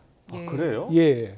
그러니까 1단 로켓 페어링, 그러니까 1단하고 페어링 떨어진 지점은 북한이 예측한 부분보다 앞에 떨어졌고 2단 로켓이라고 좀 자막에 표기된 부분은 미달했습니다. 도달하지 못했습니다. 과거에 북한이 미사일을 쏘고 나서 항상 원했던 장소에 정확히 떨어졌다라고 발표를 하잖아요. 떨어졌습니다. 정확하게. 그런데 지금은 장소를 예고를 했는데 그 예고한 장소에 떨어지지 않았다는 거예요? 일본 방위성 발표에 따르면 다 예상 낙하 지역 밖이었습니다. 그래요? 그럼 예측이 잘못된 겁니까? 비행 궤도가 잘못될 수도 있죠. 그러니까 결국 우리가 보면 북한이 주장한 거를 얘기하면 이게 비행기 이렇게 우주 발사체가 날아가다가 이렇게 계속 그 궤도가 틀려지는 거예요. 그러면은 어떻게 됩니까? 계속 이렇게 다른 육상 지역에 낙하할 가능성이 있거든요. 그러니까요. 다른 곳에 떨어질 수도 있죠.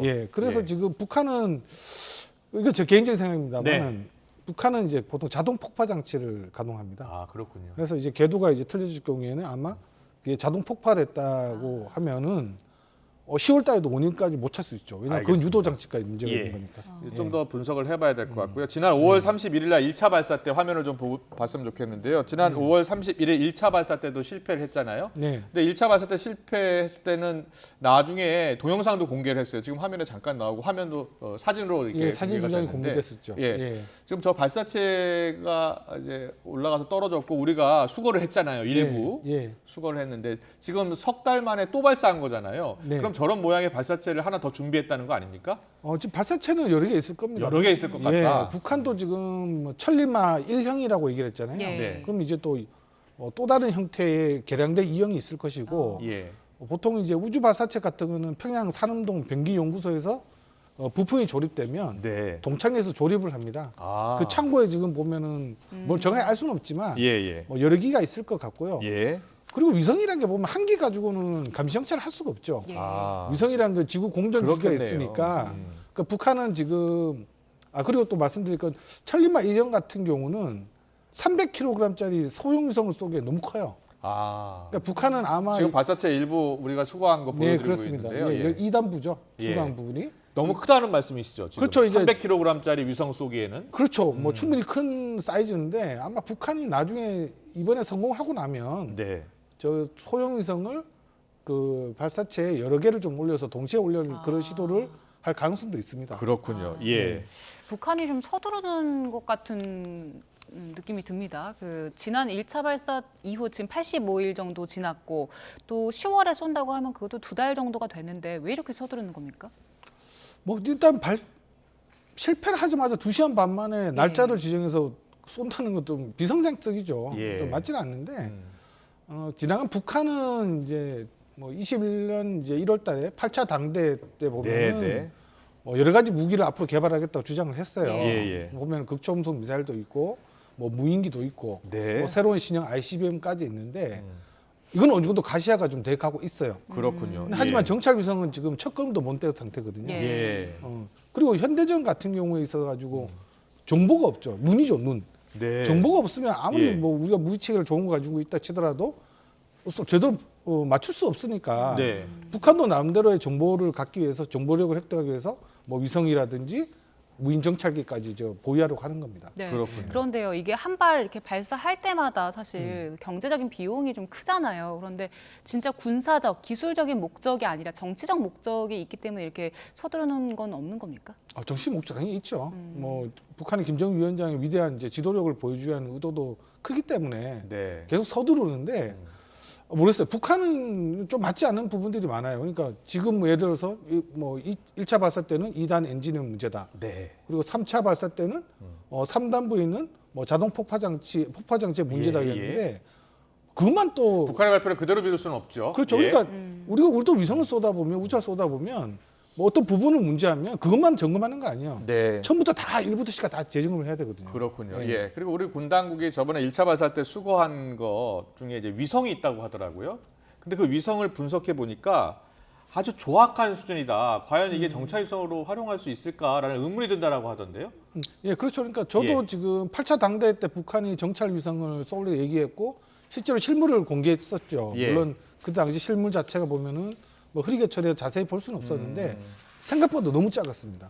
저 만리경 1호라고? 예, 만리경 1호. 예. 뭐 만리까지 쳐다본다. 만리경. 예, 만리경 1호라고 하는데 너무 이제 작죠. 300kg짜리면 초성주 아주 작은 사이즈인데 예. 중요한 부품들은 보면 우리가 뭐 쌍안테나라고 하는 게 있어요. 네. 이건 전자광 안테나라고 하는 건데 우산 같은 파라솔 안테나 같은 것들이 예. 잠깐 보여드렸는데 화면 지나갔는데요. 예.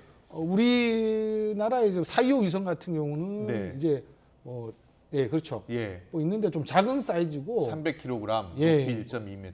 예, 상당히 작고 사람 한 반신 정도 되는 크기였고 그 위에 뭐 적외선 되는지 그건 알 수는 없는데 네. 어찌됐든 간에 북한의 8차 당대 때 주장한 거에 비해서는 아주 작은 사이즈다. 네, 신영호 소장님, 제가 궁금한 게 그동안 북한이 저 ICBM하고 같은 기술을 쓴다고 하잖아요, 보통 위성 발사체와. 근데 지금 ICBM 화성 18형, 17형 다 성공을 했는데 왜 위성 발사체는 저렇게 성공하지 못하는 걸까요? 좀 운이 많이 들죠. 그러니까 지금 북한이 그동안 이제 ICBM을 개발하면서 화성 17, 뭐 화성 14, 15, 17까지 이제 높은 고도에 쏘아 올렸는데 물론 뭐 궤도에 올리는 정교한 과정이 좀 필요하긴 합니다. 좀 더 어렵다는 거죠. 근데 아니야. 이제 단분리까지도 제대로 안 되고 있는 거잖아요. 예. 그래서 정말 근데 지금까지 보여준 북한의 우주 발사체와 지금 천리마 일형 같은 경우는 디자인이 좀 많이 다릅니다. 디자인이 다르다. 디자인이 좀 다른 것 같아요. 지금 보는 거는 ICBM은 지금 화성 18 ICBM 저는 다른 거고요. 다른 거고 화성 17형하고 보면 저건 뭐 지금 뒤에 그림에 나오는 게 이건 화성 18이 고체 연료를 사용하는 ICBM이고요. 저건 액체 연료를 사용하는 확실히 좀 모양은 달라요, 지금. 이게 화성 18형인 것 같은데. 18형 안에 이제 미사일이 있죠. 그리고 화성 17 천리마 일형 같은 경우는 1단, 2단, 3단이 같습니다, 크기가. 그러니까 그래요? 보통 이제 우리나라 누리호나 뭐 외국의 이제 우주 발사체 같은 경우는 1단부가 크죠. 그 지구 중력이나 대기권의 저항이 좀 벗어난 지점에서는 이제 더 짧은 이제 2단, 3단이 이제 연소되면서 날아가는데 북한 같은 경우는 1, 2, 3단이 같죠. 지금까지 설계가 좀 많이 다른 것 같아요. 그러다 보니까 계속 오류가 발생하지 않나 추정됩니다. 기술적인 부분들은 이제 우리 군도 인양 작업에 들어가기 때문에 이걸 이제 인양을 하게 되면 조금 더 자세히 알 수 있을 텐데 지금 발사체가 추락한 지점이 우리 군이 좀 수색을 할 수 있는 지점입니까? 지금 1차 때 수거 지점과 지금 너무 멀어요. 뭐 예. 350km 뭐 좀 떨어져 있죠. 어제 중국과 좀 더 가까운 해안이기 때문에 예. 뭐 보도에도 나왔지만은 좀 먼 지역은 이제 미군이 할 가능성이 아주 높습니다. 합동으로 좀 할 수 있습니까? 그때 공해상까지 우리가 넘어가서 이렇게 할 이유가 좀 크긴 없을 것 같아요. 뭐 똑같은 거라면 일단 이제 수거를 했고, 그리고 3단계 부분이 지금 북한 중에 따르면은 폭파장치 이상이라고 했으니까 폭발했다면 파편이 좀 많이 있을 거로 추정되는데 예. 일단 수거는 1차보다는 잔해 인양은 좀 어려울 걸로 보여집니다. 네. 잠시만요. 뉴스 속보가 들어와서 잠깐 정리를 해드리고 질문을 좀 더 드리겠습니다. 민주당이요, 8월 임시국회 회기를 내일 종료하도록 하겠다라는 안건을 단독으로 처리했다는 뉴스 속보가 들어와 있습니다. 8월 임시국회 회기를 이제 내일까지로 정하는 안건을 가결시킨 겁니다.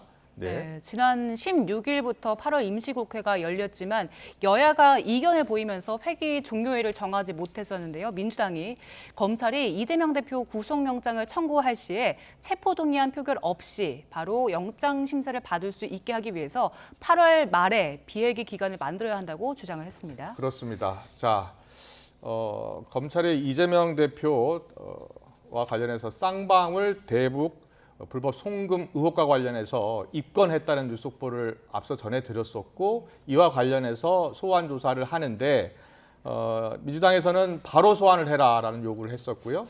그리고 검찰은 좀 더 조사를 더 할 게 있다라고 주장하면서 맞서고 있었습니다. 예, 그렇습니다. 그리고 국민의힘은 이제 민생법안 처리를 위해서 8월 말까지는 임시국회를 열어야 한다 이렇게 반박을 하고 있는 상황입니다. 네, 이와 관련해서는 잠시 더 정치 시간에 좀 자세히 풀어드리겠습니다. 자, 김정은 위원장 입장에서는요, 2차례 연속 실패했잖아요. 인민들한테 면목이 없을 것 같기도 하고요. 어떤 문책이라고 해야 될까요? 어떤 조치가 뒤따를 것으로 보세요? 북한 주민들은 모를 겁니다. 아, 몰라요? 예. 저거는 뭐 외부적으로 알려진 조선중앙통신에만 지금 보도가 돼서 그런 건가요? 내부적으로는 알 수가 없고요. 네. 알 수가 없을 것 같고. 예. 일단 개발자들을 문책하기보다는 지금 성공시킨 게 가장 중요하잖아요. 그렇습니까? 그래서 예. 뭐 1차 발사 때도 뭐 마찬가지였지만 뭐 2차 발사도 근데 언제 성공할 것 같아요. 이런 식으로 쏟아보면. 그렇군요. 성공을 예. 하는데 뭐 위성의 어떤 성능은 이제 뒤로 하더라도 일단은 그들의 북한의 입장은 빨리 그 위성에 어떤 위성이든지 궤도에 올려가지고 이거를 김정은 위원장의 뭐 지도력을 좀 선전해야 되는 측면이 있기 때문에 그렇군요. 이렇게 그래서 집착을 좀 하는 것 같습니다. 네, 알겠습니다. 좀 발사 실패한 지 얼마 안 됐기 때문에 좀 더 분석이 더 필요한데 미리 전문가로부터 들어봤습니다. 신종우 한국국방안보포럼 사무국장과 함께했습니다. 잘 들었습니다. 예, 감사합니다.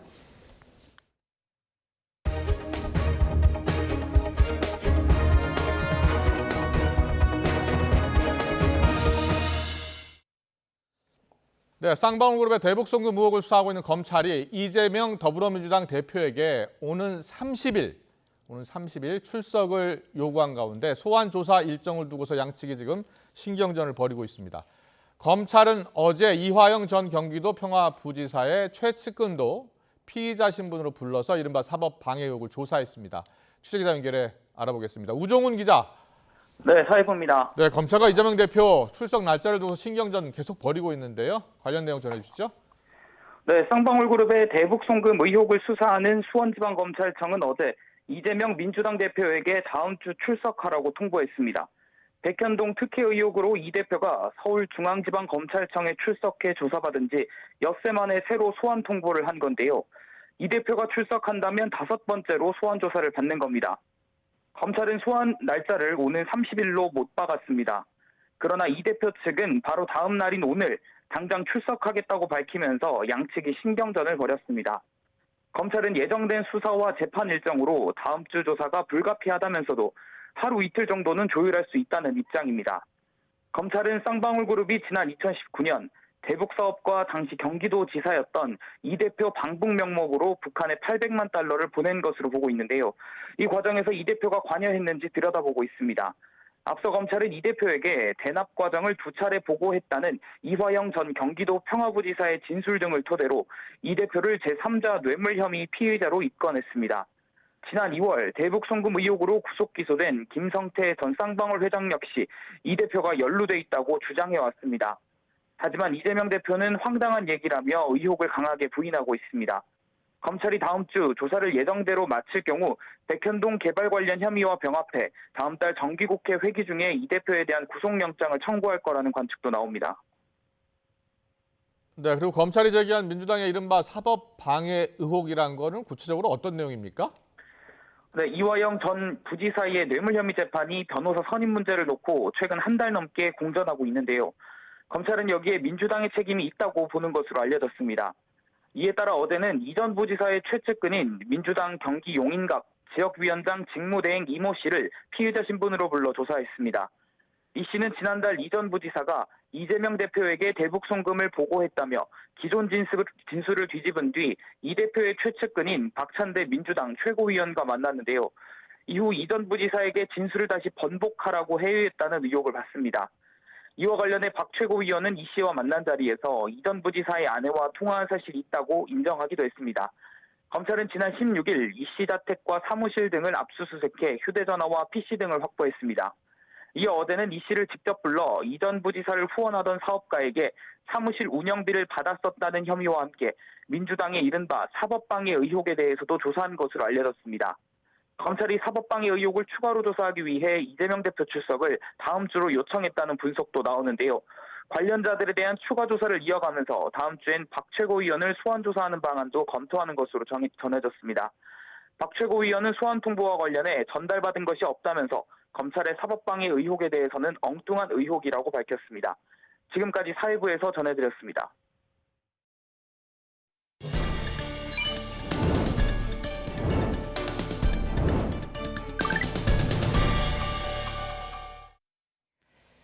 지난 6월 반란을 일으켰던 바그너 그룹의 수장 프리고진이 탄 여객기가 추락했습니다. 탑승자 전원이 사망했습니다.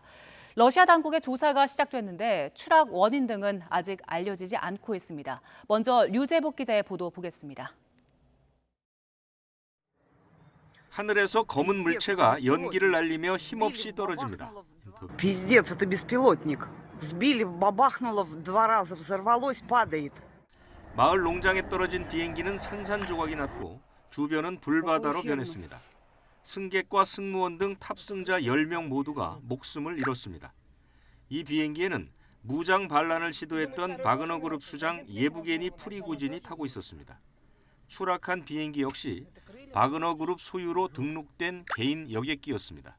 Будут назначены все необходимые судебные экспертизы, проведен комплекс следственных действий для установления причин авиакатастрофы.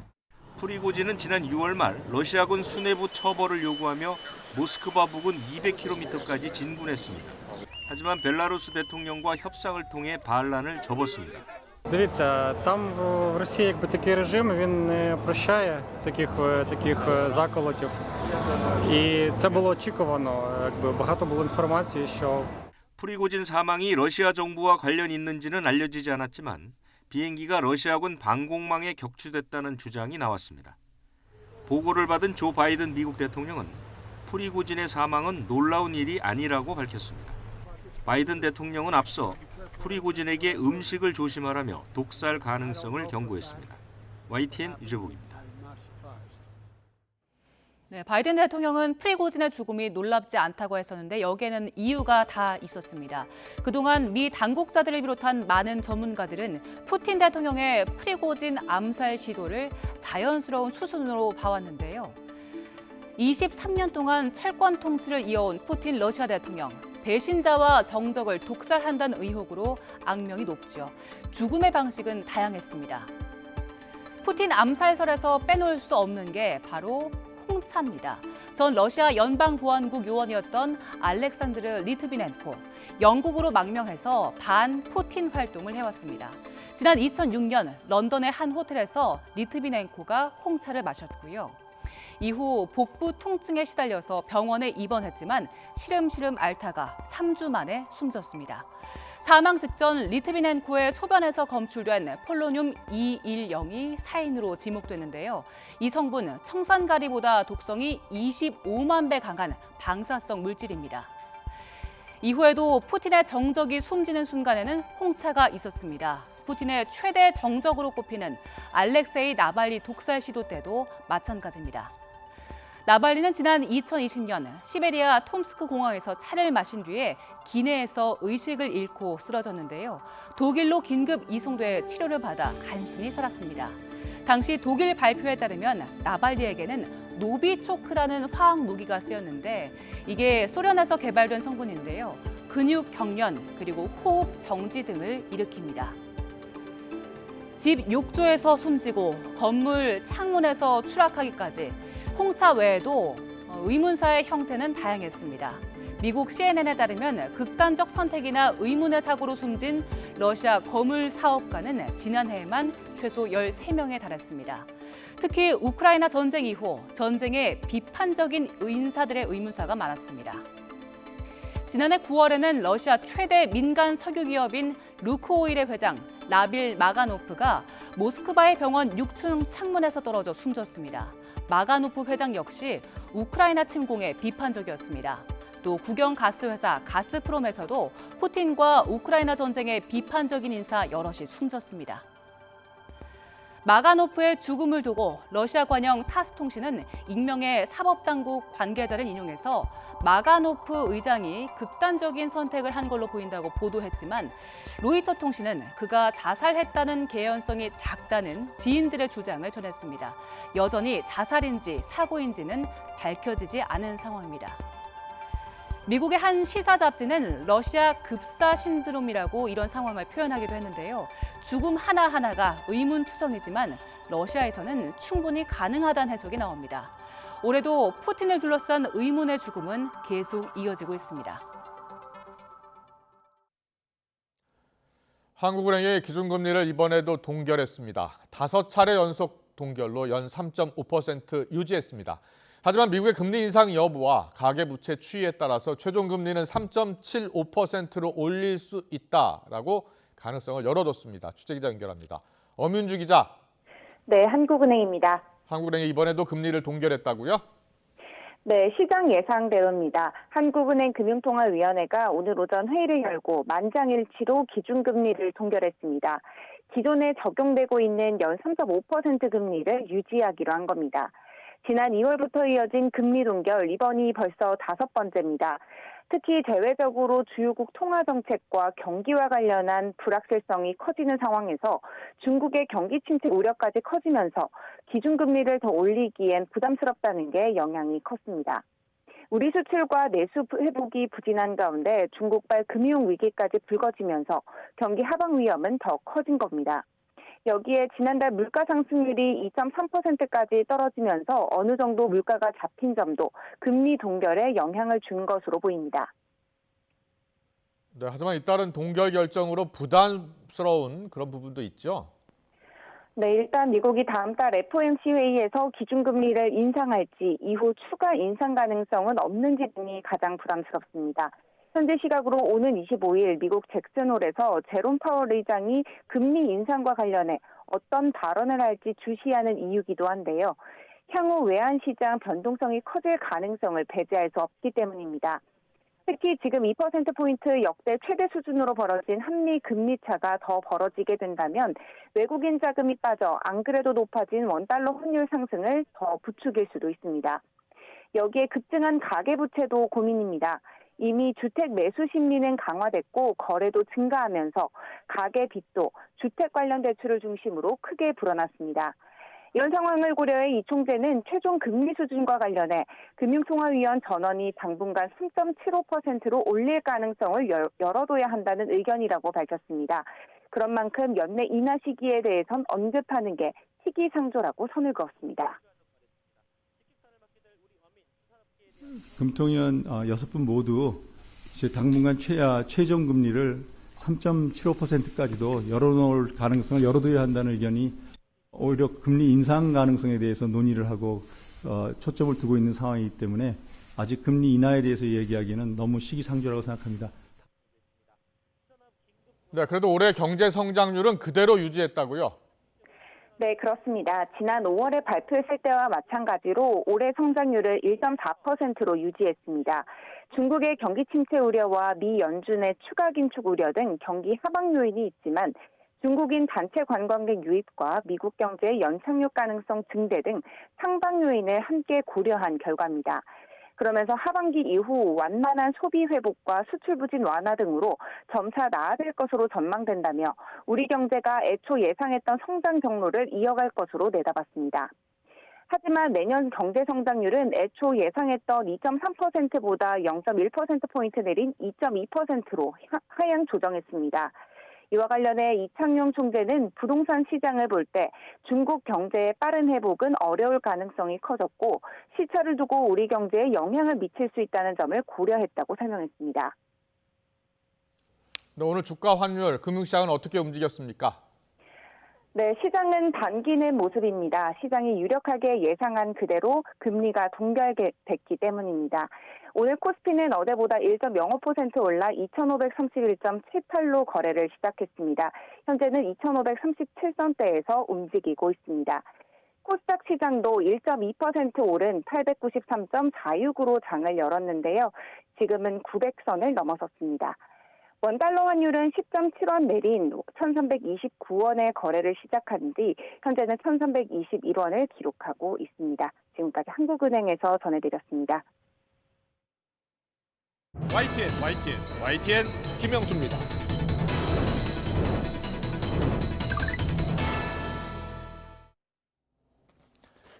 일본 후쿠시마 원전 오염수 방류 첫날 여야 지도부는 물론 상임위에서도 여야는 거세게 충돌했습니다. 민주당 이재명 대표는 일본에 용납할 수 없는 핵 오염수 투기 범죄에 정부 여당이 면죄부를 줬다며 투기 공범으로 용서 못할 정권이다라고 목소리를 높였고 국민의힘 김기현 대표는 민주당이 이재명 대표 방탄과 선거를 위해서 가짜뉴스로 허위 선동을 하고 민생을 파탄내는 반국가 행위를 하고 있다며 즉각 중단하라고 비판했습니다. 한덕수 총리는 오늘 담화를 발표했죠. 앞으로 중요한 건 일본이 약속을 제대로 지키는 것이라면서 일본을 향해 투명하고 책임감 있게 정보를 공개하라고 촉구했습니다. 취재기자 연결합니다. 이승배 기자.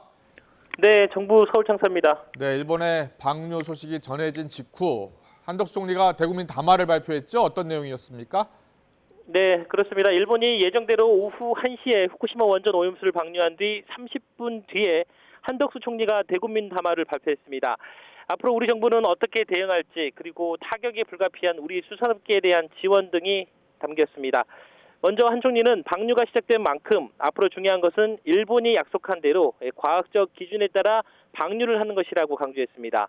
그러면서 일본 정부를 향해 앞으로 30여 년간 계속될 방류 과정에서 투명하고 책임감 있게 정보를 공개하라 이렇게 촉구했습니다.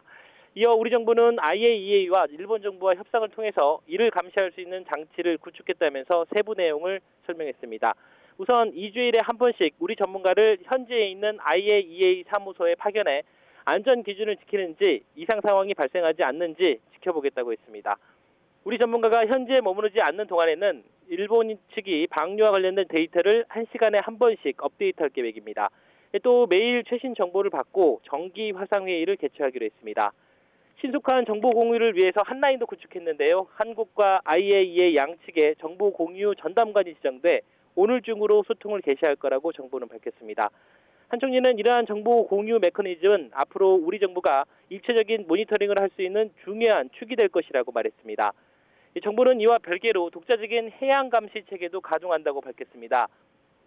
우리 해역 주변뿐만 아니라 일본 공해상의 8곳을 현재 감시하고 있고 태평양 도서국 인근 해역 10개 정점에 대한 감시 체계도 내년까지 완성할 계획이라고 설명했습니다. 정부는 오염수가 태평양을 한 바퀴 돌아 우리나라로 돌아오기 때문에 과도하게 걱정할 필요는 없다는 것이 전 세계 전문가들의 공통된 의견이라고 밝혔습니다. 다만 우리의 국민의 건강과 안전이 최우선이기 때문에 만에 하나의 가능성까지 고려해서 철저하게 대비하겠다고 말했습니다.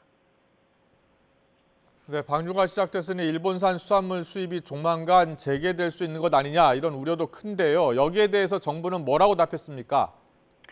네, 정부는 오늘 대국민 담화에서도 오염수 방류와 수산물 수입은 별개의 사안이라는 점을 다시 한번 강조했습니다. 일본산 식품 수입 규제가 완화되거나 해제돼 식탁 안전에 영향이 있지 않을까 국민이 걱정하는데 단연코 그런 일은 없을까라고 힘줘 말했습니다. 그러면서 현재 후쿠시마 포함 8개 현의 모든 수산물과 15개 현 27개 품목 농산물 수입을 금지하고 있다고 설명했습니다. 다른 지역 모든 식품은 수입 때마다 매건 방사능 검사를 하고 있다고도 덧붙였습니다. 한 총리는 우리 국민이 안심할 때까지 현재 수입 규제 조치를 유지할 계획이라면서 더는 염려는 불필요하다고 말했습니다. 직격탄을 맞게 될 우리 어민, 수산업계에 대한 지원 대책도 밝혔습니다. 정부는 수산물 소비 활성화 예산 640억 원을 최대한 신속하게 집행하고 소비 위축에 대응하기 위한 추가 예비비도 충분히 지원하겠다고 말했습니다. 또 내년에는 지원 규모를 2배 이상 확대하고 가격 안정화를 위한 수산물 비축, 수매도 역대 최대 규모로 지원하겠다고 강조했습니다. 수산업 긴급 경영 안정자금을 5배 확대하고 대출 한도를 한시적으로 상향할 거라고도 했습니다. 마지막으로 정부는 오로지 국민과 국익과 국민의 안전을 생각한다면서 오염수 방류 문제에 대해 정부를 믿고 과학을 믿어달라고 당부했습니다. 지금까지 정부 서울청사에서 YTN 이승배입니다. 네, 오늘의 전국 현안 자세히 짚어보겠습니다. 신성범 전 새누리당 의원, 신경민 전 더불어민주당 의원 나와 계십니다. 어서 오십시오. 안녕하세요. 네, 안녕하세요. 안녕하십니까.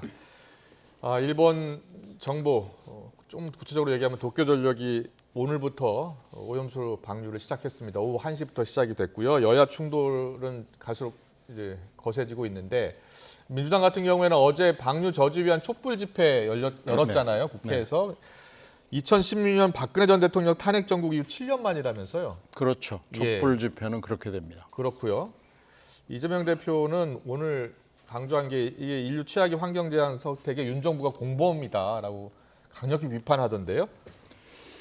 그게 말하자면 윤 정부의 약한 고리죠. 네. 이건 지금 사실 저는 인류 최초의 일이고 지금 뭐 여야가 정권 교체 전에 반대 입장을 하고 있다. 또 반대 입장으로 정확하게 교체를 했기 때문에 여야 정치권이 이렇게 일단 싸울 일이 아니에요. 그리고 정치권이 할 말도 없습니다. 그러니까 이것은 여야가 싸울 일이 아니고 여야가 한 목소리로 나가야 되는 거고 일본 정부, 특히 도쿄전력의 신망, 신뢰가 땅에 떨어져 있기 때문에 이 부분에 대해서는 여야가 한 목소리로 처음부터 나가는 게 맞았는데 지금 일이 이렇게 지금 될 수밖에 없는 것은 여러 가지 이유가 있지만 정부의 스탠스가 문제였던 걸로 판단이 됩니다. 이제 일이 저질러져 버렸기 때문에 그러면 찬성할 수밖에 없지 않느냐라고 얘기를 할 수도 없는 지경에 온 거예요. 이건 어떤 정부도 한국 정부라면 찬성할 수 없습니다. 그렇다 해서 지금 반대도 안 하고 이런 어정쩡한 입장을 계속 이렇게 가지고 가려고 하고 있는데 이것도 안 될 겁니다. 그럼 앞으로도 이미 방류가 됐으니까 어쩔 수 없다고 얘기하는 건 정부가 할 일이 저는 아니라고 봅니다. 어떻게 해야 된다고 보세요? 이건 일단은 현장 모니터, 바다 모니터 등등을 해야죠. 하고요. 그리고 도쿄전력의 신뢰를 믿을 수가 있는지를 이건 분명히 몇 번이라도 계속해서 점검을 해야 되고요. 수산물 모니터는 수산물 모니터대로 해야 되고요. 일본 수산물 수입 규제에 대해서 분명히 일본의 압박이 들어올 텐데 이거 분명하게 입장을 정하고 있어야 되고요. 우리 업계 지원도 해야 되고 이 우리 업계 지원은 우리 정부도 해줘야 되지만 일본도 해줘야 됩니다. 그래서 알겠습니다. 이런 여러 가지 것들을 종합적으로 사후 관리를 하지 않으면 우리 정부가 할 일을 다 못한다고 볼 수 없는 겁니다. 그렇군요. 신경민 의원님이 정권 바뀌기 전과 후가 여야 입장이 바뀌었다는 점, 그리고 지금은 여야가 한 목소리로 대응해야 될 시점이다라고 이야기하셨고 윤 정부가 잘못 대응하고 있다는 점도 지적을 했습니다. 여당은 민주당이 지금 옛날 광우병 선동이라고 이야기하면서 이거 데자뷰 아니냐라고 주장하면서 반국가 행위 이렇게 강력히 비판을 했어요. 반국가 행위냐 여부에 대해서는 뭐 다른 의견이 있을 수 있는 거예요. 어찌됐건 민주당의 이야기가 제2의 태평양 전쟁이라는 표현이 나왔잖아요. 어제 이재명 대표가 이야기했습니다. 그러니까 이렇게 보면 이제 엄청난 전 세계 뭐 인류의 제한까지 나왔으니까 아주 표현의 맥시멈, 최대치를 달리시는 건데 다만 이 문제가 12년 동안 쌓였던 문제, 언젠가는 처리해야 되는데 우리가 현재 갖고 있는 과학적 지식의 총합에서는 해양 방류가 그나마 가장 손쉽고 쉽고 경제적인 방법이라는 거죠. 러시아와 중국은 그렇게 되면 전기로 날려라, 전기로 정발시키라고 했지만 비현실적이라는 이유로 일본 정부가 거부했단 말이에요. 그 방법은 저밖에 없다. 땅에 묻는 방법도 있다고. 아니 물론 그렇게 되면 나중에 그거는 선택은 그거는 주권국가 아니 자기 땅에서 벌어지고 있는 데 대한 일본 정부의 결단사항일 수밖에 없는 거예요. 우리가 만약에 예를 들어서 무슨 원전에 사고가 나면 우리로서는 최선의 방책을 강구해서 우리가 주체적으로 결정할 수밖에 없는 거고 옆에 나라에서 반대하든 어떻든 우리 과학적 기준에 의한다면 안전하다는 자신이 있으면 할 수밖에 없는 처지라는 것은 국가 간의 상례예요. 그러면 남는 문제는 지금 보면 과학적으로 안전하다는 데이터는 차고 넘치지만 안심을 못한다면 안심, 정서 그 문제가 남아 있는 건데 이건 어떻게 되는 거냐?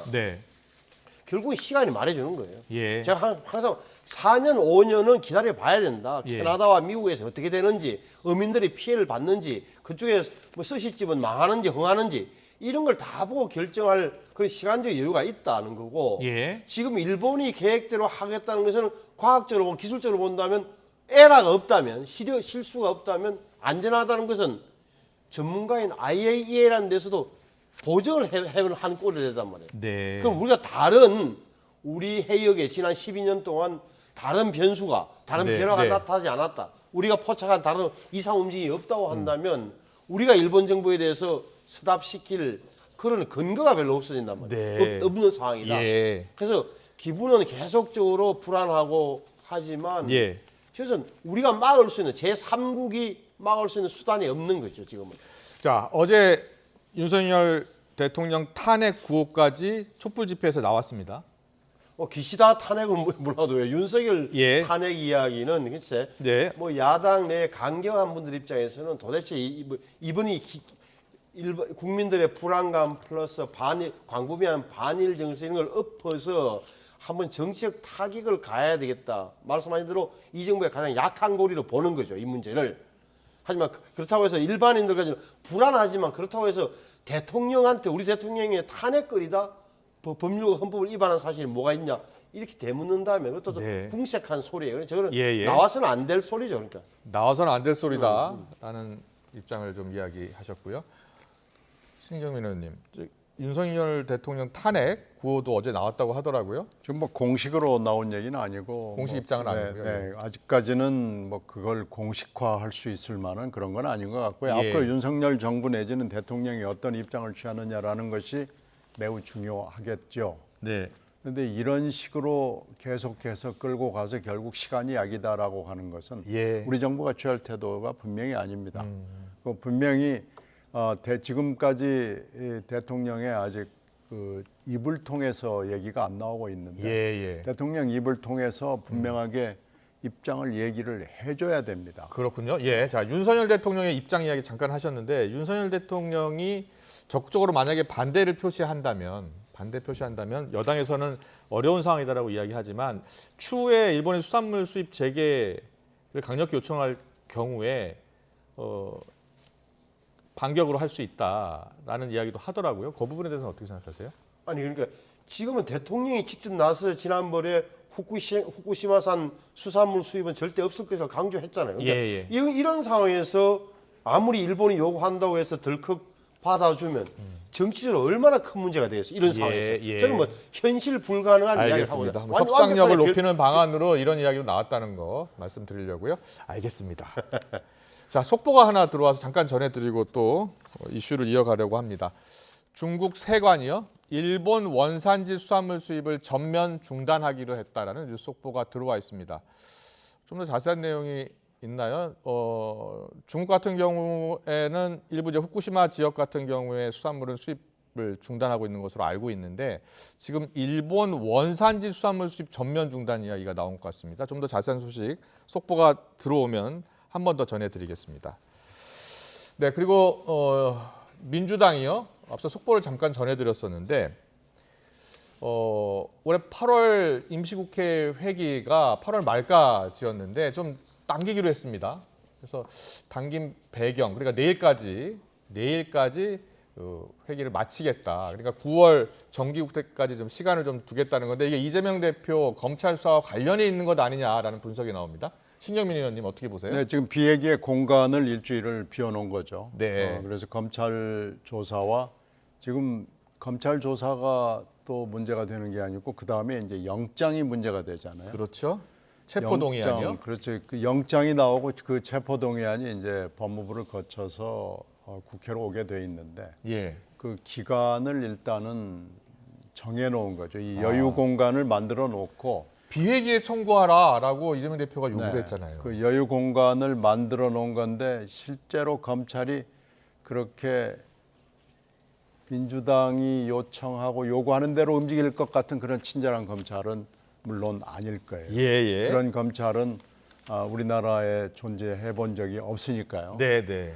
이 부분에는 근데 물리적으로 좀 어려운 게 아직 소환 조사도 날짜를 지금 정확하게는 못 잡은 거 아닙니까? 지금 뭐 24, 30 왔다 갔다 하다가 오늘 지금 공중에 붕 뜬 느낌이 있는데 네.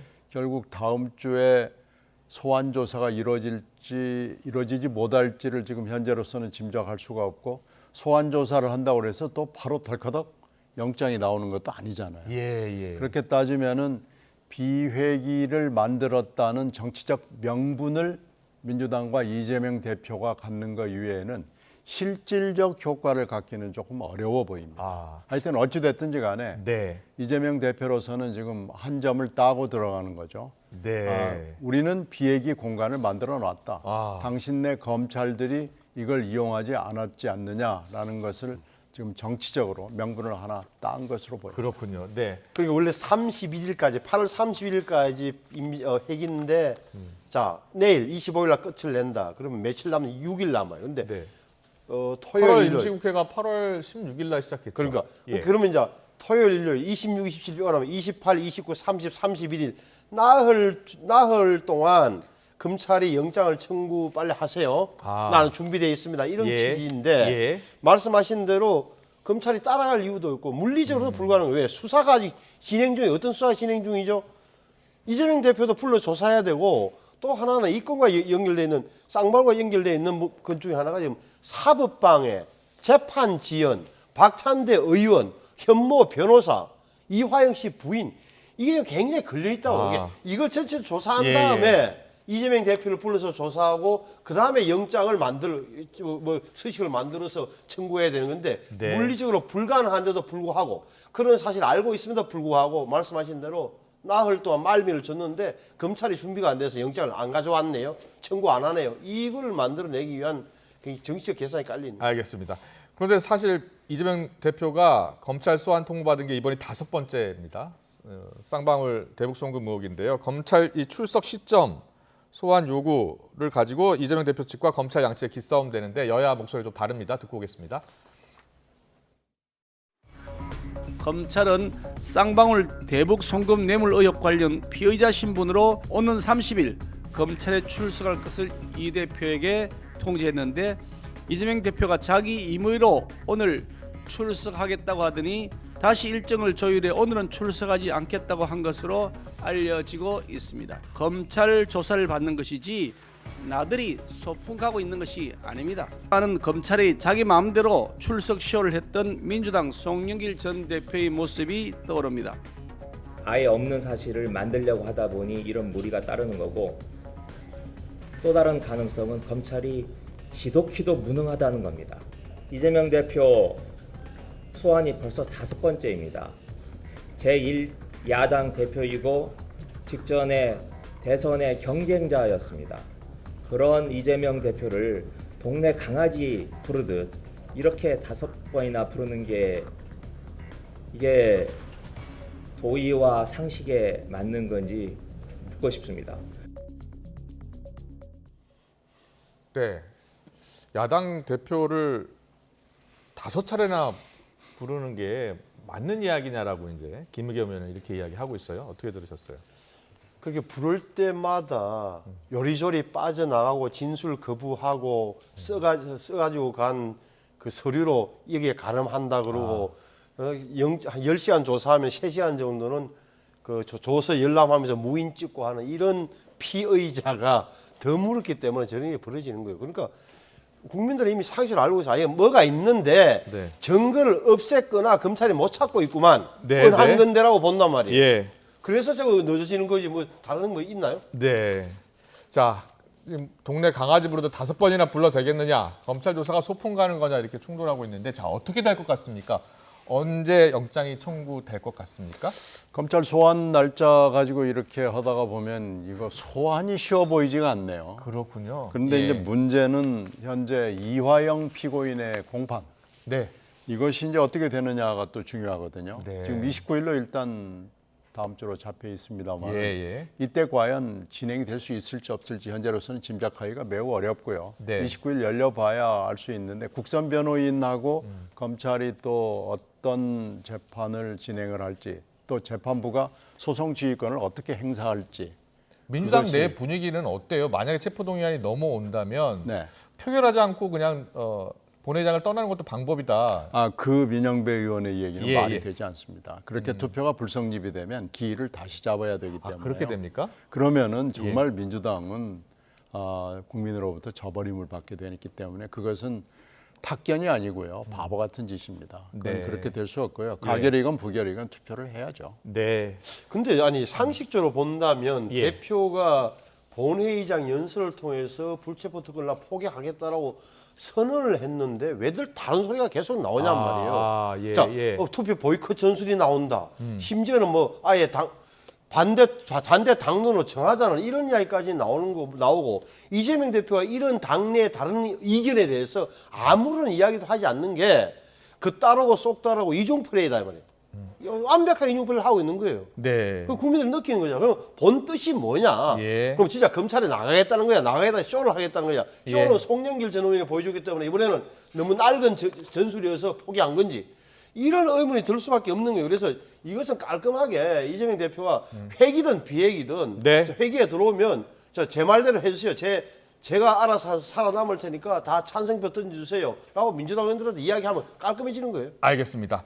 자, 오늘 대통령실에서 입장 발표가 있어가지고요. 속보 잠깐 또 전해드리겠습니다. 대통령실에서요. 이동관 방송통신위원장 후보자 청문 보고서 기한 끝나면 절차대로 진행하겠다.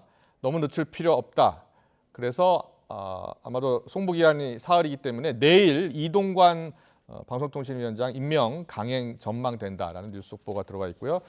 오염수 관련해서는 대통령실은 국민 건강을 지키는 것은 선동이 아닌 과학이다라는 입장과 함께 오염수 방류 관련해서 총리 발표가 있었는데 이 총리 발표는 대통령의 생각과 같다라는 입장 발표가 있었습니다. 오늘 정치권 이슈는 여기서 마치겠습니다. 신성범 전 새누리당 의원, 신경미 전 민주당 의원과 함께 짚어봤습니다. 잘 들었습니다. 고맙습니다. 네, 고맙습니다. 네, 감사합니다. 서울 등 수도권 지역은 비가 소강 상태를 보이며 구름 사이로 간간히 햇살도 내리쬐고 있습니다. 하지만 그 밖에 내륙에는 비가 이어지고 있고 강한 비구름이 위치한 전남 동부와 영남 곳곳으로는 호우주의보도 내려져 있는데요. 특히 전남 고흥과 경남 의령에는 시간당 30mm 안팎의 호우가 집중되고 있습니다. 오늘 밤까지 남부지방과 영동을 중심으로는 매우 강한 비가 쏟아질 수 있겠습니다. 따라서 내일 아침까지 경남의 한 많은 곳에 150mm 이상, 전남 동부와 영남, 영동 북부에는 120mm의 큰 비가 더 내리겠습니다. 호우 피해가 발생하지 않도록 계속해서 주의해 주시기 바랍니다. 내일 오후부터는 하늘이 점차 개겠고요. 날은 다시 더워집니다. 기온이 크게 오르면서 내륙 곳곳으로 오후 한때 대기 불안정으로 인한 소나기가 지나는 곳이 있겠습니다. 내일 아침 기온은 서울과 대구 25도로 다시 곳곳에서 열대야가 나타나겠고요. 낮에는 서울 기온 30도, 광주 31도, 대구는 32도로 오늘보다 1에서 3도가량 높겠고 전남과 충청에 이어서 폭염특보가 내려지는 곳이 있겠습니다. 주말 동안 내륙은 맑고 무덥겠지만 다음 주 초반 또다시 전국에 비가 내릴 전망입니다. 날씨였습니다. 네, 이슈를 더 쉽게 전해드리는 더 뉴스 오늘 수사는 여기서 마치겠습니다. 네, 잠시 뒤에는 뉴스큐가 방송됩니다. 시청해주신 여러분 고맙습니다.